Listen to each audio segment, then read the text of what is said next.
नमस्कार मित्रांनो, आर्याचं first tour होतं अकराचं. नंतर आम्ही तिथूनच निघालो फतेहपूरला. फतेहपूरमध्ये पोचल्यानंतर असे तिथं गाडी मिळतात जिथं आपण न चालता पण या गाडीमध्ये बसून जाऊ शकतो. बघू शकता 12 सीटची ही गाडी आहे आणि ओपन असल्यामुळे साईडचा फोटो पण घेता येते तुम्हाला. आणि मीच व्हिडिओ काढत असल्यामुळे सर्व मलाच हँडल करावं लागत होतं. हा होता फतेहपूरमधलं एंट्रीचं मीना बाजार. इथं जोधा आणि अकबर राहत होते. हे बघा त्यांचं हे मोठं राजमहल असल्यासारखंच आहे. आपण ह्याची सिरियल तर बघितलेली आहे जोधा अकबरचं. हे त्यांचं घर आहे. हा होता गाईड. आम्ही तिथं गाईड घेतलेलं होतं कारण तिथलं काही पण माहिती नव्हतं. तो सर्व माहिती आम्हाला देत होता. पण सर्व एकटीच मी व्हिडिओ काढत असल्यामुळे जास्त शूट वगैरे करता आले नाही मला.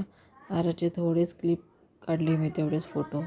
आणि नंतर नाजी निघाली रिटर्न, कारण तो कुठं थांबेना बसना सारखं रडत होता आर्या. त्याच्यासाठी जास्त वेळ आम्हाला तिथं घालवता आला नाही. किती बघता येईल तेवढंच बघितलं. मग शेवटी जाऊ दे म्हणून एक व्हिडिओ तर शूट करावं म्हटलं आर्यासोबत, कारण आठवणीमध्ये राहणार आहे. मग एक आर्यासोबत छोटासा व्हिडिओ काढून घेतला. आणि बघा कसा आवडला तर लाईक करा व्हिडिओला.